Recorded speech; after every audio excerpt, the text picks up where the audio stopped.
Let's start with the match. And first off, it was awesome.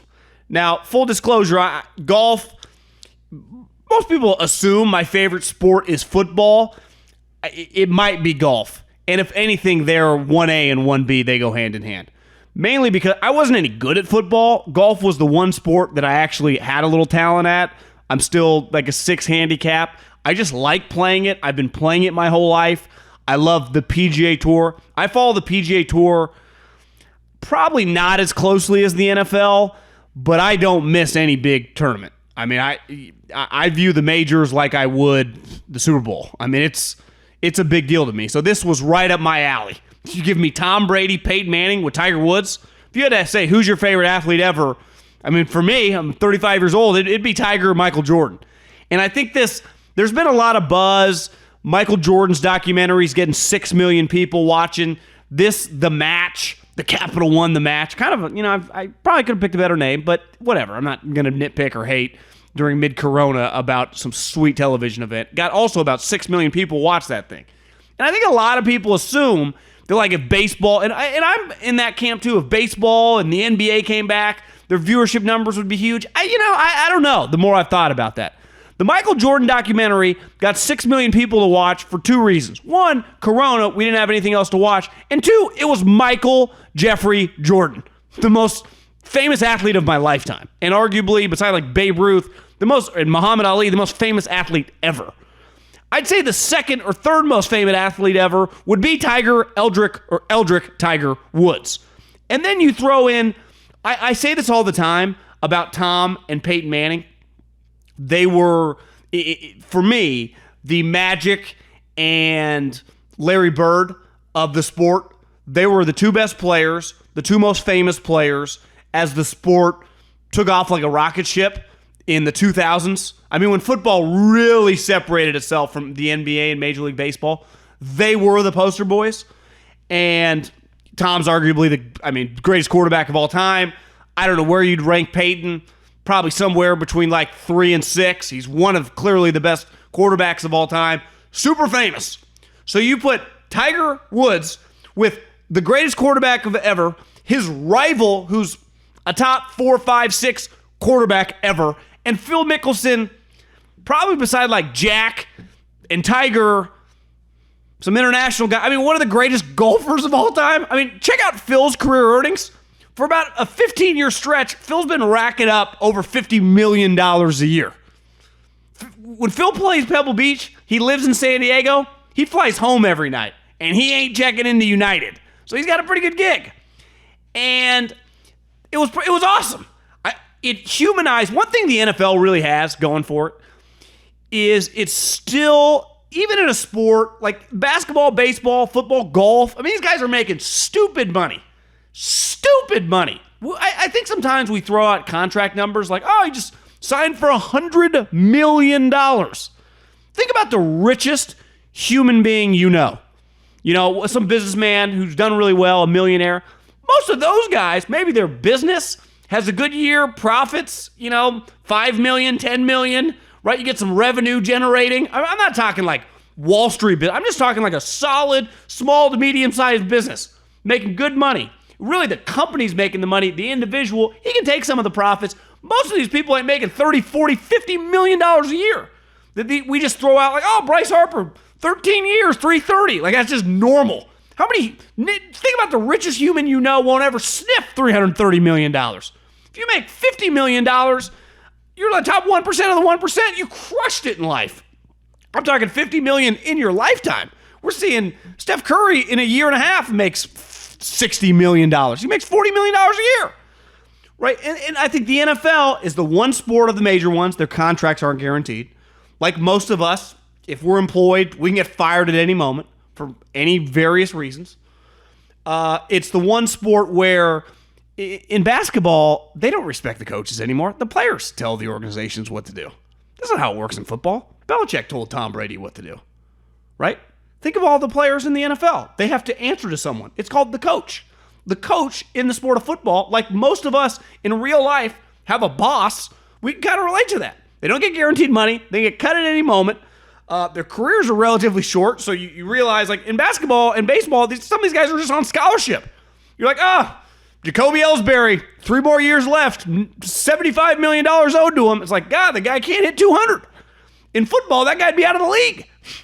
And think about basketball, the dunk contest, it became, like, not cool to do. Like, none of the star players do it anymore. Why? Because they don't want to embarrass themselves. It's like, guys, it's okay to miss a dunk. We're not going to kill you for long. But when you live on social media, you think you're going to get crushed forever.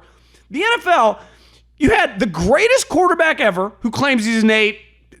Eyeballing Tom looked more like a 13, but I get it. Michael Jordan's, notorious for having a reverse handicap. For those of you non-golfers, that's when you're like too prideful, even though you suck. You post better scores than you're actually shooting, so your handicap is higher. Like, Tom Brady ain't shooting 80. Like, I just watched him. Now, Tom Brady's probably better than he played, but anyone if you're listening, you're the worst golfer ever, or you're a scratch golfer, you understand the nerves that go along with golf. You stand there, you have a couple random people, maybe the foursome behind you watching you hit, you get nervous. Tom Brady looked nervous. Peyton Manning, who acted cool and he's a great personality, they kind of put themselves out there. 6 million people watching these guys play golf. Neither of them are pro golfers. They're football players. So, I mean, it's like kind of humanized them. It really did. Tom Brady, say what you want. He's gotten a little weird avocado ice cream. He's out there, and at first, the first couple holes, he's like, why is Tom not talking? Turns out his mic didn't work. Then he finally hits a shot in. He's jabbing Barkley. He's jabbing Peyton. It's just cool. They put themselves in a position with the greatest golfer, in my opinion, of all time, and Phil, who's just never shuts up. Great, but also kind of like Peyton, a great personality. And it was just fun. They're just out there being loose while also kind of being tight and competitive, and seeing two guys who are, as famous as you can get in Peyton Manning and Tom Brady playing golf. Now, I get it's for charity, and it's not maybe as crazy as I'm making it out to be, but I don't think you see a lot of athletes in other sports put themselves in front of that many people, something they're not that good at. Peyton plays that little power draw, and Tom was hitting it, spraying it all over the place. Tom looked like he wouldn't have broken 100 on the first several holes. Now, he kind of got it together. But it was cool watching them in that environment. It really was. And they are great showmen. And those two guys, just like Larry Bird and Magic once upon a time for the NBA, they bring an element. Peyton probably more as a showman, but Tom, just the way he conducts himself, Tom's sneaky, can let it loose. And you could tell anyone, if you've played golf and you're having an awful day, it can put you in a terrible mood. So I understand why Tom, you could tell, like, try not to swear. Tom wanted to start snapping clubs. Now, he held it together, and he got the train back on the tracks. But I thought just watching all those guys interact you can't ask for anything better from a television product. Now, was it cooler because there's nothing else on? Probably a little bit. But when you throw Michael Jordan on the screen, or you throw Tom Brady, Peyton Manning, Tiger Woods on a television event, people are going to watch. They just are. If it had been Kirk Cousins, Phil Mickelson, and Dak Prescott, probably not as many people watch. Like, the stars sell. And here's the other thing. This thing went viral last week. I actually heard it. I was in the car. I didn't hear the part. But sometimes when I'm on a long drive, I'll flip on Howard Stern. And if Howard has a guest on, it's just always must listen. Whether it's a musician, whether it's an actor, whoever it is. Just because Howard's a great interviewer. And he had on Jerry Seinfeld. And it's just great. It's just a smooth conversation. And I saw this clip that went viral where Howard was trying to say, the reason, it's kind of crazy how we both became so famous. I never dreamed when I was a nobody that my goal wasn't to get this rich. I just willed myself I wasn't going to fail. My goal wasn't to become worth hundreds of millions of dollars. It was basically like he was saying it was all will was the reason he made it. And Jerry's like, actually, I'm going to call BS on that. The reason you made it was actually because of love. Because you loved radio. And Jerry's like, the reason I made it is because I loved comedy. I think about it 24/7. I can do it 24/7. It's just always on my mind. I love it. And I think when you love, and I think they're right. When you love something, you don't even think when you're doing extra. It's why I have to talk about sports or be in the sports world, to for a living because most other things I don't like. And if I don't like something, it's hard for me to put much time into it. I know myself. And I'm not some Harvard intellect that I can just overcome it and half-ass it and still be great at it. I'll fail. So luckily I'm recording this at like 8 o'clock on a Monday night of Memorial Day weekend. I don't even care. I get to talk about the match. And I get to do it for a living. I get a check for doing this.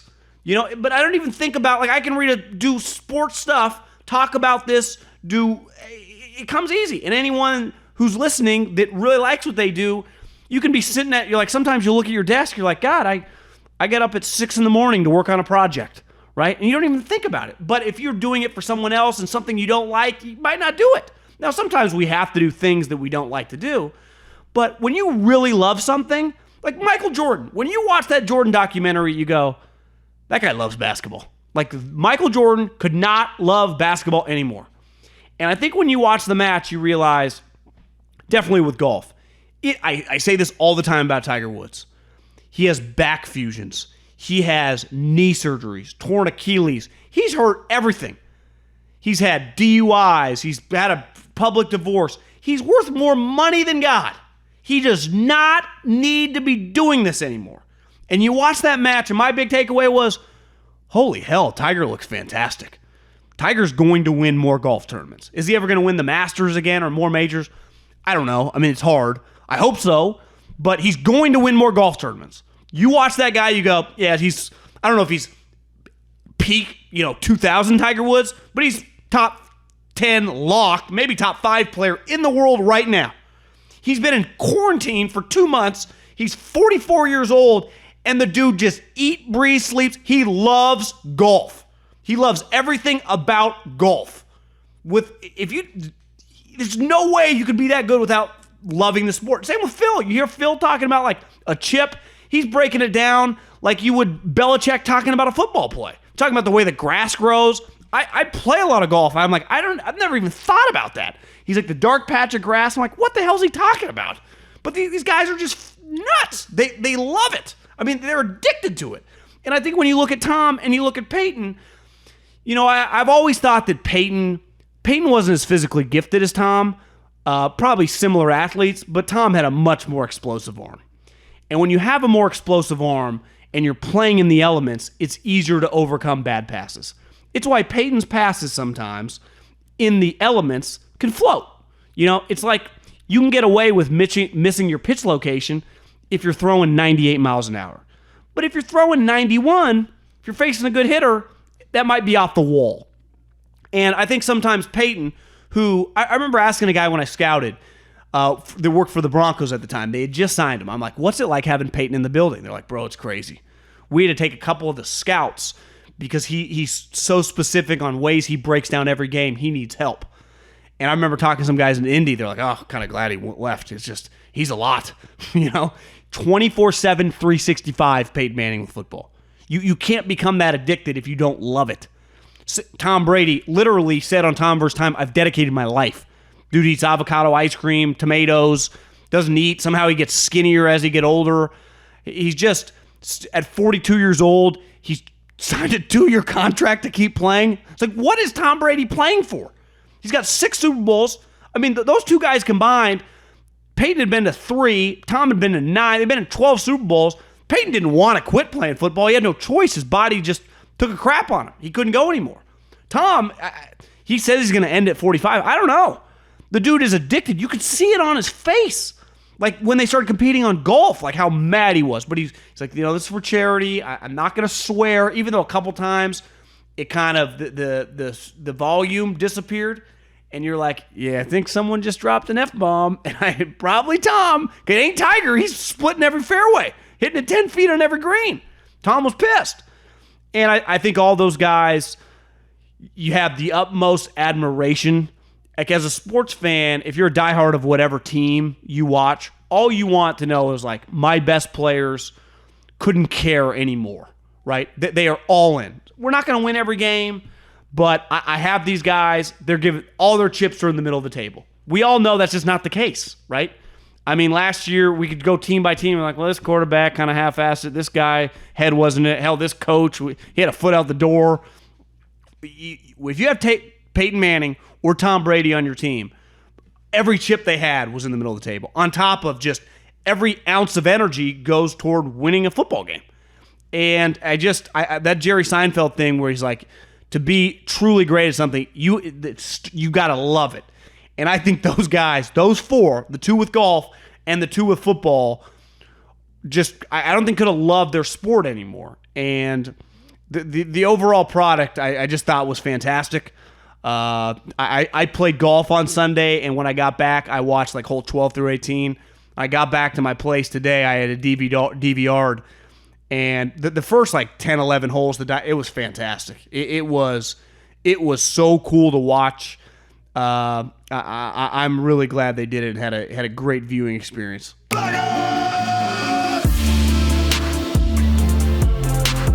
What's up, everybody? My name is John Middlekauff, and I host a show for Colin Cowherd called 3 and Out on his podcast network. You can subscribe to wherever you listen to your podcast. I worked in the NFL as a scout for Andy Reid and Howie Roseman, and I've been talking about football for the last 7 years. If you like your football talk, raw and unfiltered, no BS, I'm your guy. Subscribe to 3 and Out right now.